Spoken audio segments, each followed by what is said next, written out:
Toyota Fortuner mga idol. Ayan, D4D. Ayan, naranasan nyo po ba yung may lumagotok sa inyong pagpreno mga idol, tapos timigas na yung ating preno? Pag nangyari ang mga paps, ang problema natin dyan, hydrobox or brake booster, ayun o, mangyayari yung pinakaplato sa loob, mababasag na, kaya yung pagkukos na ng matigas na preno. Yan. Pag naramdaman nyo po yung lumagotok pag preno nyo, yan, ang problema natin is brake booster o hydrobox. Eh mga paps, basta pag naranasan nyo na ayan, timigas yung preno nyo mga idol, tapos eto pa-check nyo to pag kinalas, ayan o, yung kalog na yun sa loob nya, ibig sabihin yung plato mga idol, bimigay na, no? Kaya yan, kailangan natin palitan yan. Ayan. Alang yung original mga idol sa ganitong Fortuner, medyo may kamahalan, ano, 30k din.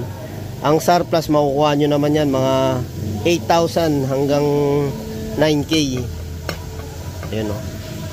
Yung mga idol, pinalitan na nga rin namin itong brake shoe ni boss, ano. Ayan yung binili natin, original. Ayan.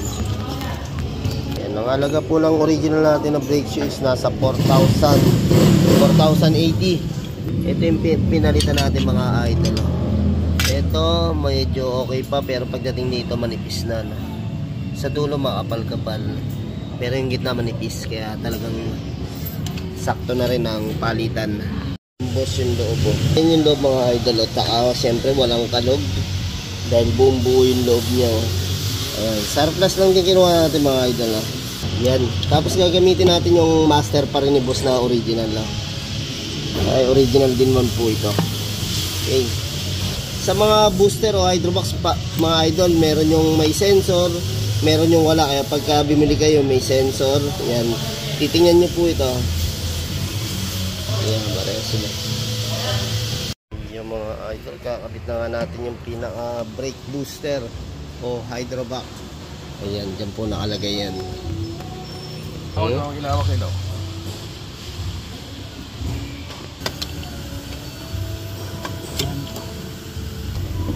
Pumasok na mga idol. Sana sakto yung sa butas natin na 4 para hindi na babalik. Yun, pumasok naman. Yan mga idol, pagka ganun nangyari, matigas yung preno, wag na po natin piliting gamitin yung sasakyan ng mga paps, kasi medyo delikado yan. Hindi kumakagat yung preno natin na maganda. Kasi nagpapalakas ang preno talaga sa atin is yung hydrobox. Kaya kung sira yung ating hydrobox, mahina preno, matigas ang pedal, medyo alanganing gamitin mga paps, oh. Kaya kung meron man kayo malapit na gumagawa ng sasakyan, pa-check up nyo na po agad, tapos pagawa nyo po. Yun, tinotornilyoan na nga natin yung 4 na tornilyo sa loob.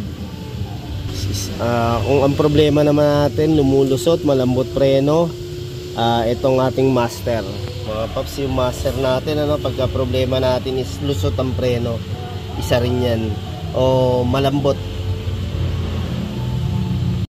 Okay mga paps, bali tinest drive nga natin yung Fortuner ni boss, ni idol. Okay na, bumalik yung preno na medyo malambot lang, tsaka kumakagat na maganda, no?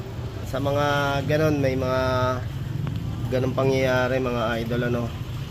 Ayan, pacheck nyo muna yung hydrobox pagka talagang basag ang loob at kumakalog, gaya ano. Yun, pagka talagang may problema to sa loob, talagang gano'n na mangyayari, matigas na mga idol, kaya yun. Okay, ayun, thank you. Iniwan na ni idol yung hydrobox. Pampapakilo na lang natin to mga idol, ano.